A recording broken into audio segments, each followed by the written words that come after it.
Pemirsa, Anda kembali di Selamat Pagi Indonesia. Hari ini diperingati sebagai Hari Bidan Internasional atau International Day of the Midwife. Di Hari Bidan Nasional ini, kita harus bersama-sama mengingat dan mengapresiasi peranan penting seorang bidan bagi masyarakat. Nah, di era modern ini, bagaimana sih masyarakat khususnya di ibu kota ya memandang peranan seorang bidan? Untuk cari tahu jawabannya, berikut adalah liputan jurnalis Metro TV Fadila Syarafina dalam segmen Warga Bicara.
Tadi kita sudah simak bersama tanggapan masyarakat mengenai peran bidan di masyarakat. Nah, kita akan lanjutkan kembali dialog bersama bidan andalan kita nih, Mbak Mila, yang tadi sudah bercerita banyak mengenai awal mula menjadi bidan. Nah, lalu cerita juga nih Mbak Mila, suka dukanya apa saja dan apa hal yang paling berkesan sih? Sebenarnya kalau suka banyak ya, dan yang paling berkesan sebenarnya pada saat mendampingi ibu dan Pak Mil yang berdaya, itu pada saat dia lahir ada momen bahagia.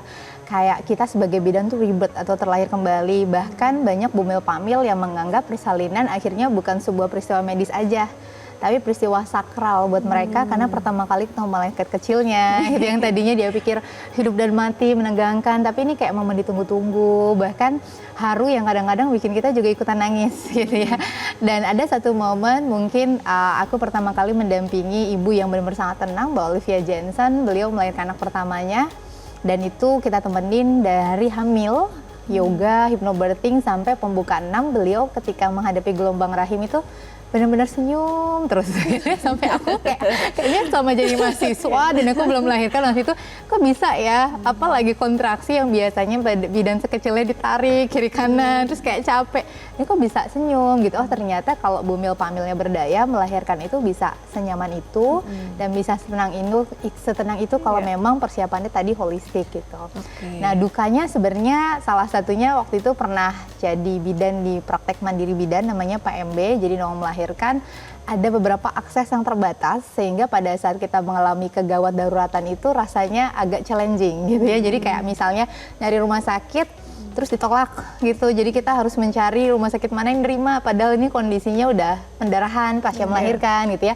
Dan juga ada misalnya dari segi ambulansnya nggak oke fasilitasnya. Jadi itu kayak kita sebagai bidan udah harus tenang, critical thinkingnya harus jalan gitu ya.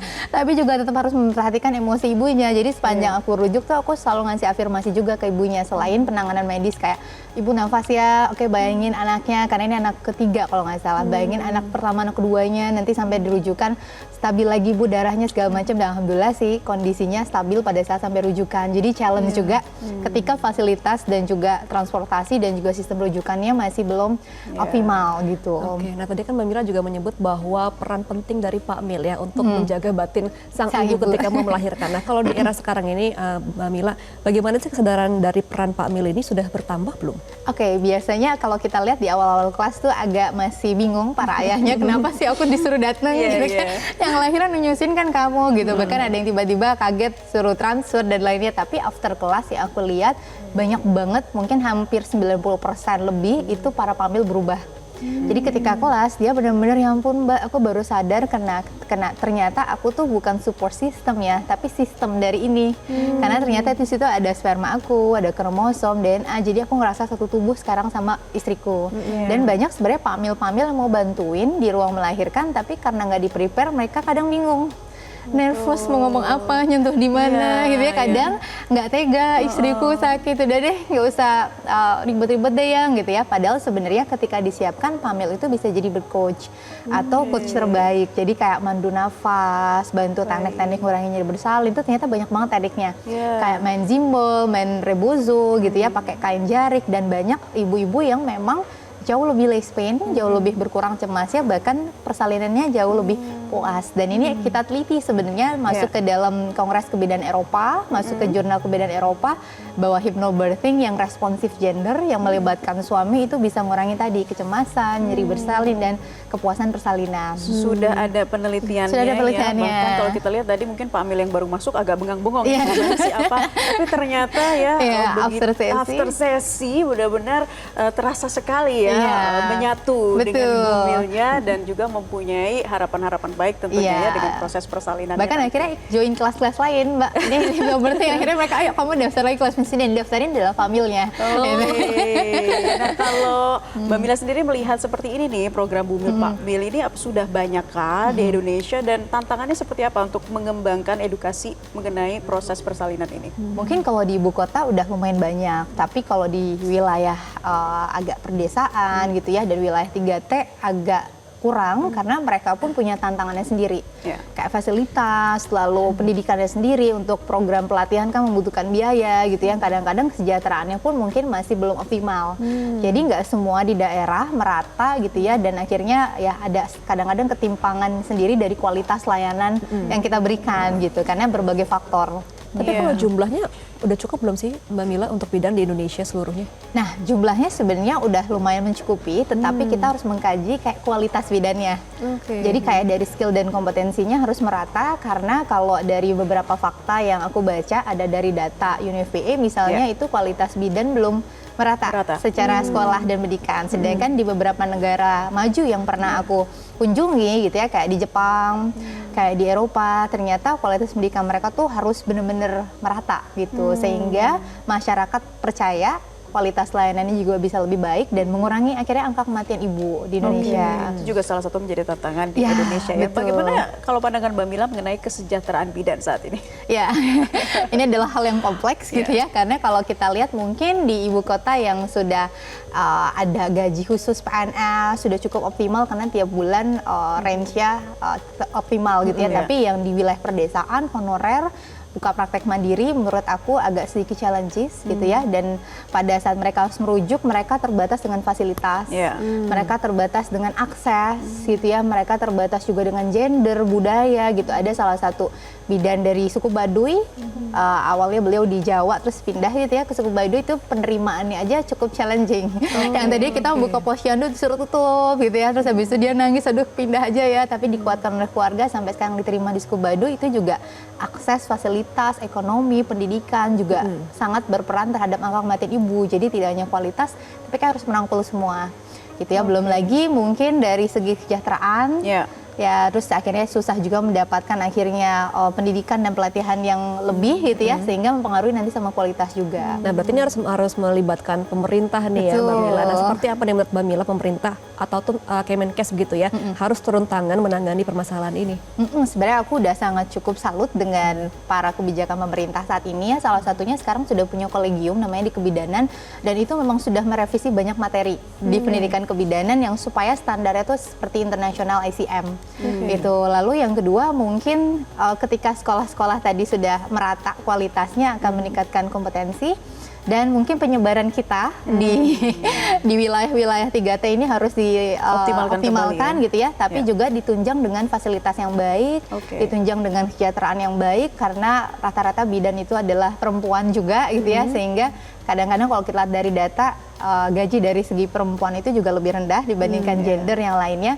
Jadi ini juga bisa meningkatkan kualitas gender gitu yang bisa mengoptimalkan akhirnya layanannya gitu. Oke, nah Mbak Mila terakhir nih harapan Mbak Mila yang mungkin juga mewakili para bidan lainnya di Hari Bidan Internasional ini seperti apa? Silakan. Oke, buat teman-teman bidan dan juga para women Pakmil, semangat memerdekakan diri ya, karena 9 bulan itu momen yang Allah siapkan untuk bisa melahirkan dengan nyaman gitu. Dan yakinlah bahwa bagaimana bayi kita dilahirkan itu akan sangat membentuk generasi ke depan. Harapannya dengan persiapan optimal, generasi yang hadir itu bisa cerdas lahir dan batin. Dan buat para bidan semua di Indonesia, selamat Hari Bidan Internasional. Tetap berdaya dan tetap memberikan layanan yang kualitas dan optimal. Wah, terima kasih Mbak Mila. Sangat inspirasi ya untuk ibu-ibu Inspirasi dan membangkitkan semangat kembali ya buat para bidan dan juga Bumil dan Pamil itu tadi. yang lagi mau dan juga selagi hamil ya. Yes, betul. Mbak Mila, terima kasih Terima banyak ya kasih. sudah bergabung di Selamat Pagi Indonesia kali ini dan Selamat Hari Bidan Internasional. Terima kasih. Dan kami masih akan kembali untuk Anda pemirsa sesaat lagi dengan informasi lainnya. Tetaplah bersama kami di Selamat Pagi Indonesia. Jelajahi cara baru mendapatkan informasi. Download Metro TV Extend sekarang.